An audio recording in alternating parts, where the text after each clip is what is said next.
좋은 금요일 아침입니다. 찬송가 195장 찬양하시겠습니다. 찬송가 195장입니다.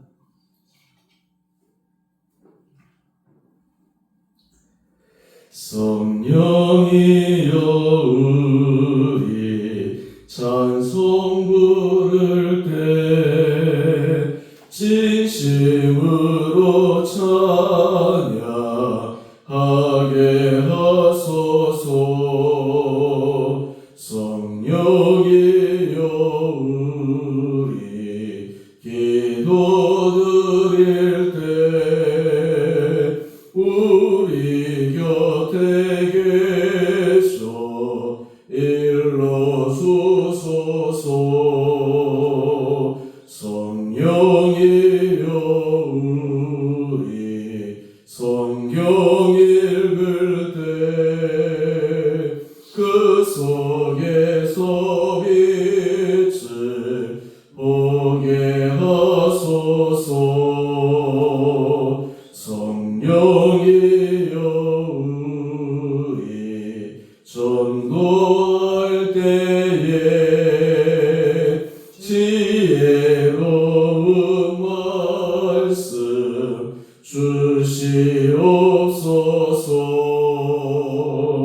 성령이여 우리 겸손해져서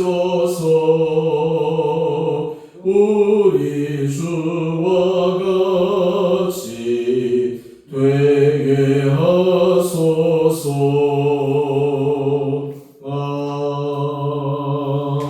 아멘. 오늘 묵상하실 말씀 스가랴 4장 1절에서 14절까지입니다.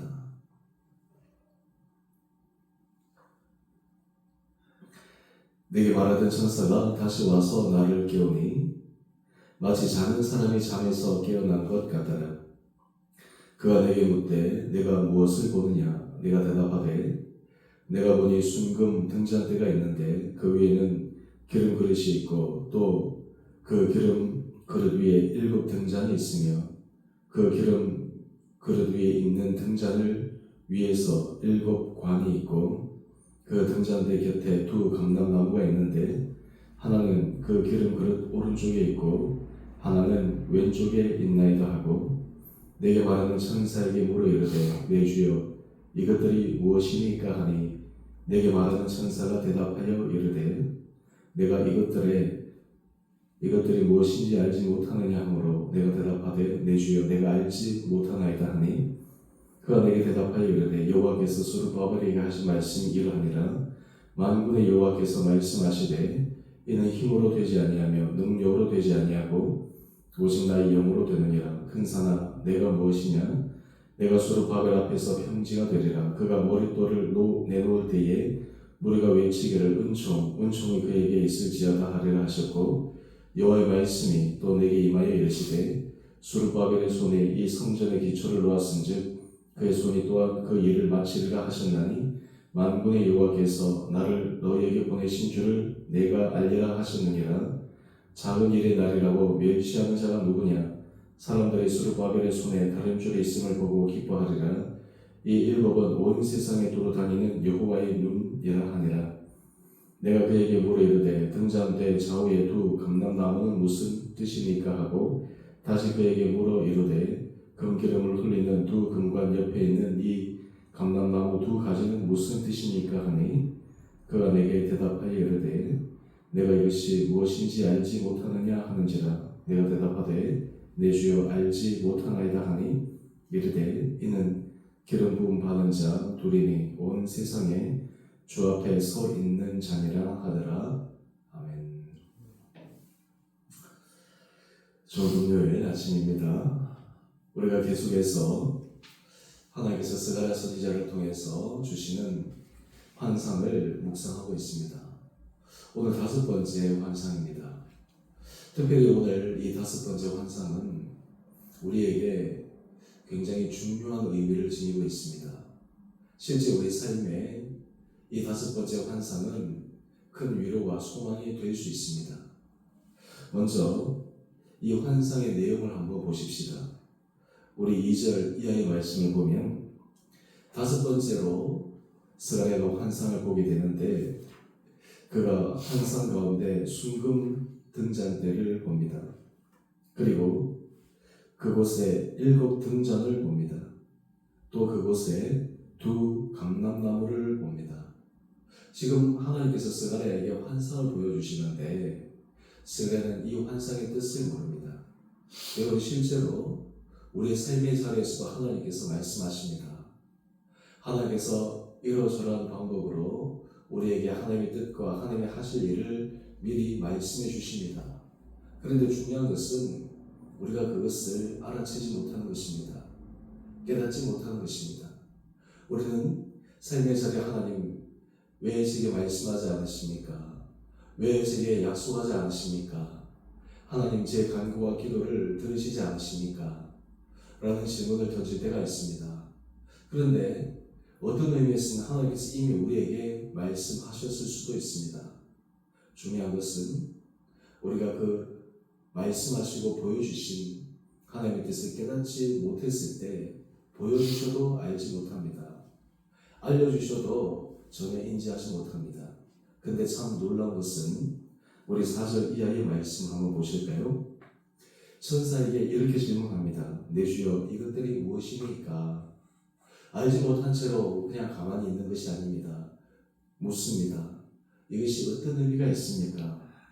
그때 천사가 스가랴 선지자에게 이렇게 반문합니다. 내가 이것들이 무엇인지 알지 못하느냐? 이 대답은 지금 알지 못하는 기이한 환상이 아니라 조금만 생각하고 조금만 주목하여 보면 지금까지 봐왔던 환상의 맥락 속에서 알 수 있는 것이 아니냐라고 하는 의미가 담겨 있습니다. 그렇지만 스가랴 선지자는 이어서 얘기합니다. 내 주여, 내가 알지 못하나이다. 그런데 이 천사는 스룹바벨을 책망하지 않습니다. 오히려 친절하게 그 의미를 알려줍니다. 그 의미가 무엇입니까? 우리 6절 이하의 말씀인데요. 이 환상에서 보여주는 스가랴 선지자에게 주신 하나님의 확실한 말씀은 바로 다음입니다. 사실 우리가 이 말씀이 우리 삶의 자리에도 큰 힘이 될 수 있습니다. 제가 6절 이하의 말씀을 읽어보겠습니다. 만군의 여호와께서 말씀하시되 이는 힘으로 되지 아니하며 능력으로 되지 아니하고 오직 나의 영으로 되느니라. 큰 산아, 내가 무엇이냐? 내가 스룹바벨 앞에서 평지가 되리라. 그가 머릿돌을 내놓을 때에 무리가 외치기를 은총이 그에게 있을지어다 하리라. 이 5번째 환상의 분명한 내용은 하나님께서 스룹바벨을 통해서 황폐화된 예루살렘에 돌아와 성전을 재건하라 하십니다. 그런데 성전을 재건하는 것이 결코 녹록지 않습니다. 우리가 스가랴 1장에서 묵상했듯이 처음 의욕을 가지고 시작했지만 곧 이내 좌절에 부딪혀서 그 성전 재건을 무려 15년, 18년 가까이 중단하고 멈춰섰던 상태였습니다. 그들의 힘으로 성전을 재건하는 것이 불가능하다고 생각했습니다. 예전에 들었던, 보았던 솔로몬의 그 화려했던 성전에 비하면 자기들은 너무나 초라하고 볼품없는 그 성전을 지어가는 모습에 그들이 실망했던 것을 우리는 잘 알고 있습니다. 인간의 힘으로 사람의 능력으로는 할 수 없는 일이었습니다. 그런데 오늘 이 환상을 통해 하나님께서 말씀하십니다. 이는 힘으로 되지 아니하며 능력으로 되지 아니한다. 오직 나의 영으로 되느니라. 오늘 큐티 제목을 한번 보실까요? 하나님의 영으로 이루시는 일.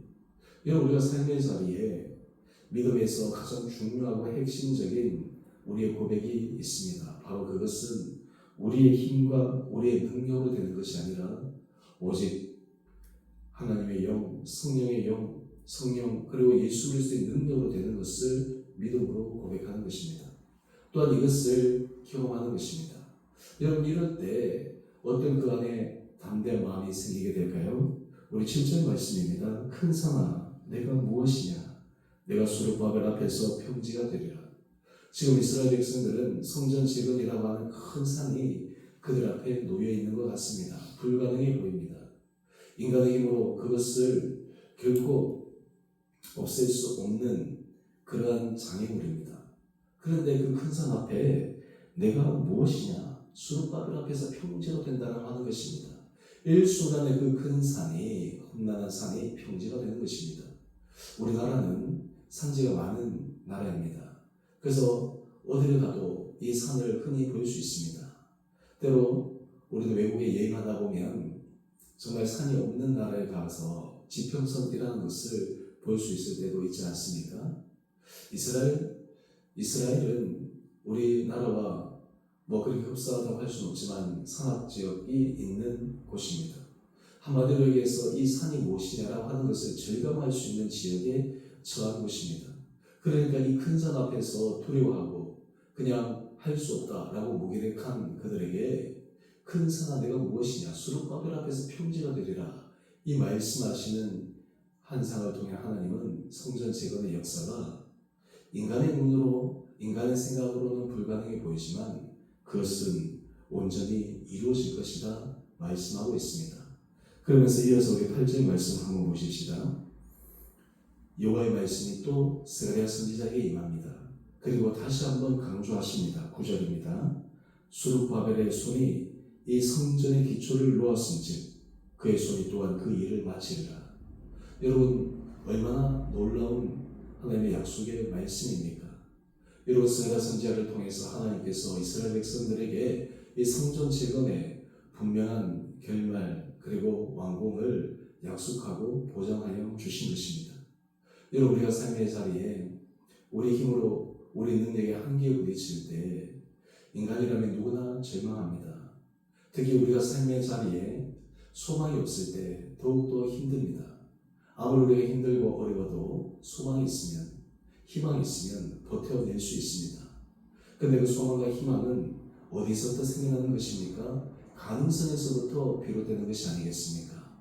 만약 확률 제로다, 불가능하다 라고 한다면 어떻게 소망을 가질 수 있습니까? 그런데 우리가 믿음 안에서 하나님께서 하실 일을 바라보게 되면 그 안에 소망의 마음, 소망의 확신이 생기게 됩니다. 오늘 하나님께서 우리에게도 말씀하십니다. 큰 산아 내가 무엇이냐? 내가 수룹바벨 앞에서 평지가 되리라. 어쩌면 이 수룹바벨 이름 앞에 하나님께서 우리의 이름을 넣어서 우리가 선포하기를 원하시는지 모릅니다.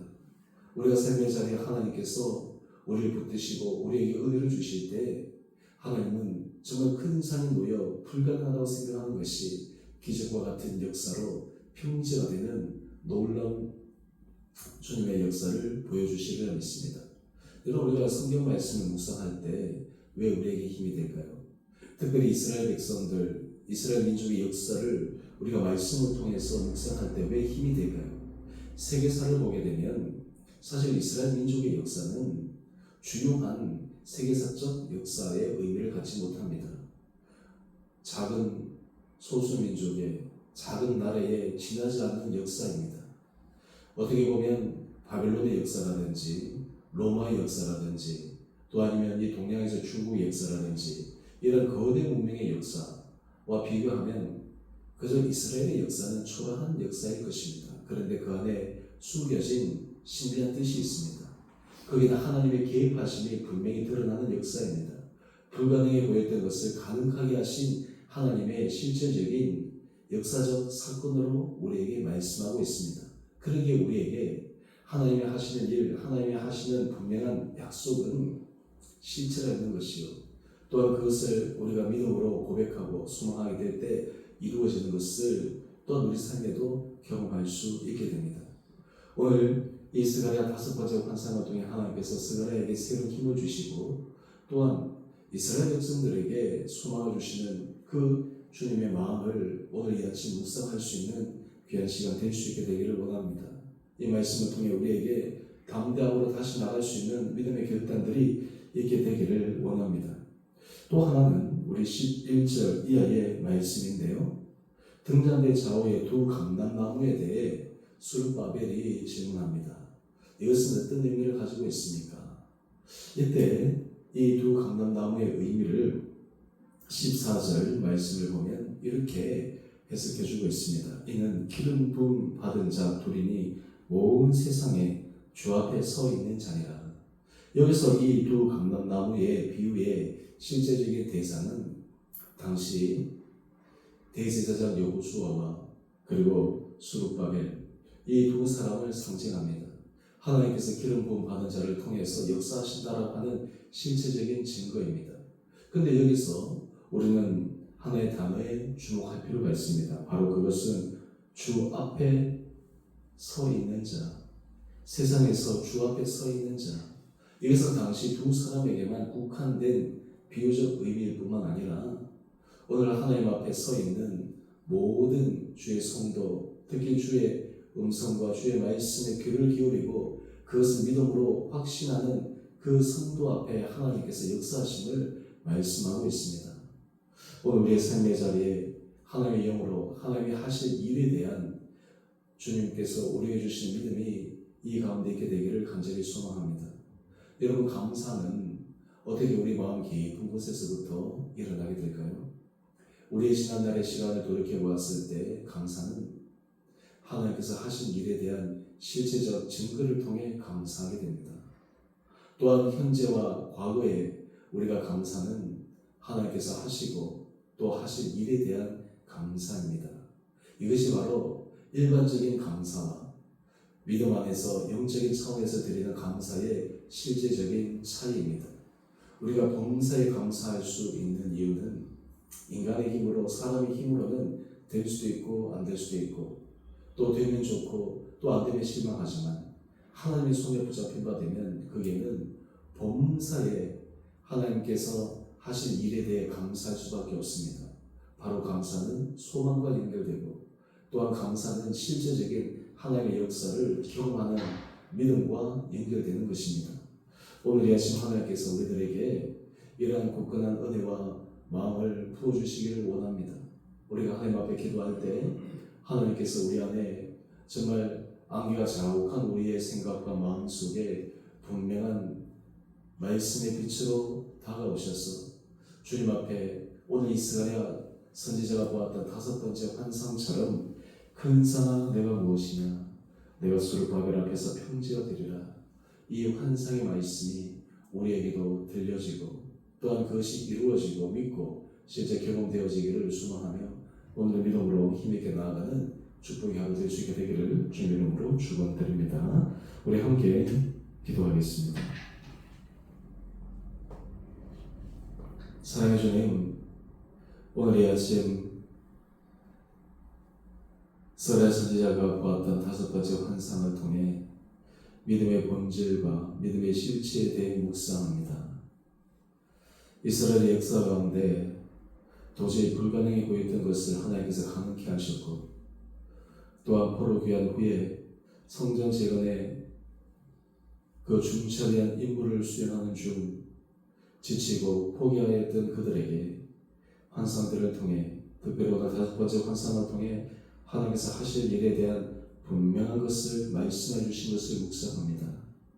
오늘 우리들에게도 주의 음성을 듣고 말씀의 확신과 말씀을 붙들고 나아감으로 그 말씀 우리 삶이 이루어지는 것을 경험하는 하루하루의 믿음의 삶 되게 하여 주시옵소서. 그리하여 우리의 삶에 정말 깊은 심령에서부터 주님을 향한 감사의 고백이 터쳐나오게 하여 주시고 그 감사의 모든 것들의 근원이 하나님께로 연결됨을 주님께로 향함을 믿음으로 고백하며 살아가는 이 하루 되게 하여 주시옵소서. 주님, 우리 삶의 자리에 크고 작은 여러 삶의 짐들과 어려움과 힘듦이 우리를 무겁게 짓누를 때가 있습니다. 때로는 건강의 문제로, 때로는 삶의 관계의 문제로, 일터의 문제로, 재정의 문제로. 하지만 주님, 그런 모든 것들을 통해 하나님의 역사하심을 바라보게 하심을 믿습니다. 주님, 연약한 자들을 주님의 능력의 손으로 안수하여 주시고 놀란 치유와 회복의 역사를 허락하여 주시며 육신의 회복뿐만 아니라 영적 신령 가운데 주님 주신 힘으로 정말 독수리쳐 날개 올라간 같은 신비한 은혜를 경험케 하여 주시옵소서. 그리하여 우리 온 사랑하는 성도들 삶의 모든 실제적인 흐름 가운데 우리와 함께 하시고 우리에게 역사하시는 주님으로 말미암아 감사하며 그 감사를 통해 감사의 열매가 맺어지며 그 감사의 열매가 맺어짐으로 더 큰 감사로 나가는 우리 온 성도들 되게 하여 주시옵소서. 이번 돌아오는 주가 또한 추수감사절로 지킵니다. 우리 온 사랑하는 성도들 우리 주원의 교회 가운데 주께서 큰 은혜를 허락하여 주셔서 우리 안에 온전한 감사, 진정한 감사, 감사의 고백이 더 큰 감사로 이어지는 귀한 시간들로 주께서 새롭게 변화시켜 주시기를 우리 사랑하신 예수님 이름으로 감사기도 드리옵나이다. 아멘. 하늘에 계신 우리 아버지, 아버지 이름을 거룩하게 하시며 아버지의 나라가 오게 하시며 아버지의 뜻이 하늘에서와 같이 땅에서도 이루어지게 하소서. 오늘 우리에게 일용할 양식을 주시고 우리가 우리에게 잘못한 사람을 용서해 줄 것 같이 우리 죄를 용서해 주시고 우리를 시험에 빠지지 않게 하시고 악에서 구하소서. 나라와 권능과 영광이 영원히 아버지의 것입니다. 아멘. 오늘도 믿음으로 승리하시는 복된 하루 되시기를 바랍니다.